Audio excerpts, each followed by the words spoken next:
ये सरजमीन तारीख के मुख्तलिफ जमानों में यहूदियों, ईसाइयों और मुसलमानों के पास रही है। किस दौर में ये जमीन सबसे ज्यादा पुरअमन थी और क्यों? तारीख में 2 जमाने ऐसे गुजरे हैं जिन पर बात करना बहुत जरूरी है, जब हमने यरूशलेम में अमन कायम होते हुए देखा है। उनमें से पहला जमाना वो था जब हजरत उमर रदियल्लाहु अन्हु ने यरूशलेम फतह किया था।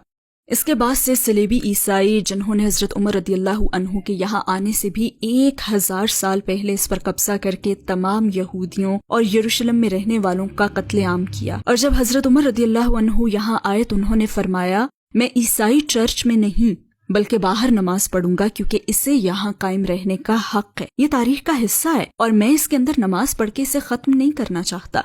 और आज तक वहाँ होली सेपुल्कर का चर्च है जो ईसाइयत के मुकद्दस तरीन मकामात में से एक है। और उसके पास ही एक बहुत छोटी सी मस्जिद है जिसका नाम मस्जिद उमर है। और फिर वो जमाना आया जब पैगंबर मोहम्मद सल्लल्लाहु अलैहि वसल्लम के दोस्त की तरफ से यहूदियों को यहाँ दोबारा वेलकम किया गया। क्या आपको मालूम था? उन्हें दोबारा वेलकम किया गया। सुभान अल्लाह। और फिर उस्मानी आए और 500 साल तक ये 3 मज़ाहिब का एक पुरअमन मुआशरा बना रहा। सुभान अल्लाह। ये मुमकिन है, लेकिन सेहूनियत के साथ ये मुमकिन नहीं है, क्योंकि वो चाहते ही नहीं है। उनकी ये चाहत है ही नहीं। वो सिर्फ यहूदी रियासत चाहते हैं, सिर्फ यहूदियों का यरूशलेम। वो यहाँ ईसाइयों या मुसलमानों को नहीं देखना चाहते। और हमें वाज़े तौर पर ये बात अब समझ लेनी चाहिए, क्योंकि वो भी वाज़े तौर पर बता रहे हैं। मैं पूछना चाहूंगा कि जब आप वहाँ थी तो कोई नकाबिले फरामोश वाकया पेश आया? क्या आपने कोई नकाबिले फरामोश वाकया देखा?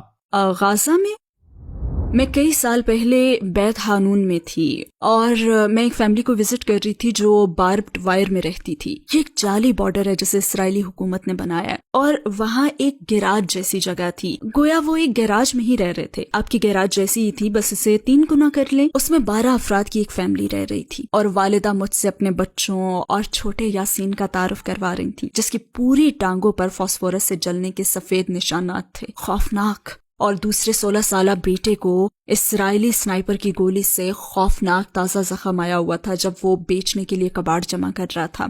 और वहाँ एक छोटी सी लड़की भी थी और वो बस यूं कर रही थी। उन्होंने बताया कि उसने पिछली जंग के बाद से कोई बात नहीं की, वो गुमसुम हो गई थी। हम इसे शेल शॉक या PTSD कहते हैं। और बाकी सबकी भी कोई ना कोई कहानी थी। फिर आजान की आवाज आई और मैं उस वक्त मुसलमान थी। ये 2012 की बात है। मैं पिछले कमरे में गई और मैं बस रोना शुरू हो गई। मैंने ज़ारो कतार रोना शुरू कर दिया और मैंने दुआ करना शुरू कर दी कि अल्लाह मैं नहीं जानती, लेकिन प्लीज आप इनकी मदद करें। इतने में वो वालिदा अंदर आ गई और उन्होंने अपना हाथ मेरे कंधे पर रखा और कहने लगी, हबीबती तुम क्यों रो रही हो? मैंने कहा, मैं आपके लिए रो रही हूँ, मैं गम से रो रही हूँ। मुझे आप लोगों का गम है और ये गम भी कि मैं कुछ कर ही नहीं सकती, और मुझे ये गम है कि आपको ऐसी ही जिंदगी गुजारनी है। उन्होंने कहा, हमारे लिए मत रो, हम बहुत खुश हैं क्योंकि हमारे पास अल्लाह है और हम जानते हैं कि अगर हम साबित कदम रहे तो वो हमें जन्नत देगा। अल्हम्दुलिल्लाह। बदकिस्मती से हम मुसलमान बेबसी के साथ अपने घरों में ये वाकया देख रहे हैं। आप एक ऐसे मुसलमान से क्या कहेंगी जो पूछता है कि मैं अपने तौर पर क्या कर सकता हूँ? खबरें ऐसे बच्चों की हलाकतों से भरी पड़ी हैं जो इसराइली रॉकेटों से मौत के मुंह में चले गए। माएं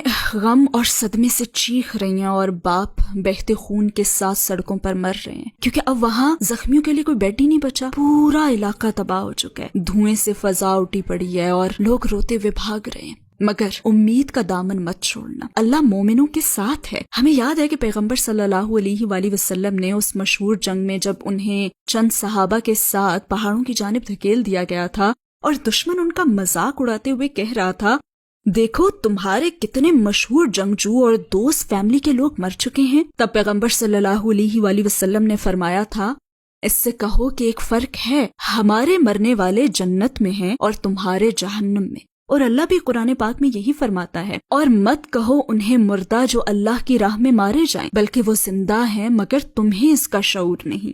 और कुछ भाइयों ने बराह रास्त मुझे बताया भी है कि उन्होंने अपने एक शहीद होने वाले दोस्त को 7 साल बाद देखा तो वो इतना ही तरोताजा था जैसे कल ही शहीद हुआ हो। उसके पास से मुश्क की खुशबू आ रही थी। और वल्लाही भाइयों और बहनों, फलस्तीनियों ने कुछ जंगों में फरिश्ते उतरते हुए देखे। मेरे कुछ दोस्तों ने मुझे कॉल की और कहा, सिस्टर काश तुम यहाँ होती। तो मैंने कहा, तुम क्यों चाहते हो कि मैं वहाँ बमों के दरमियान होती? कहने लगे कि मुझे आप अजीज हैं, लेकिन वल्लाही सकीना नाजिल हुआ है और फरिश्ते हमारे दरमियान हैं। सुभान अल्लाह, मौजिज़े रूनुमा होते हैं। हस्बुनल्लाहु व निअमल वकील। अल्लाह पर भरोसा करो और अपने दिलों को मजबूत करो। سبحان اللہ، یہ رونے دھونے کا وقت نہیں ہے، یہ ثابت قدم رہنے کا وقت ہے۔ واللہ ڈکشنری میں نا ثابت قدمی کے آگے ایک لفظ لکھا ہونا چاہیے، فلسطین۔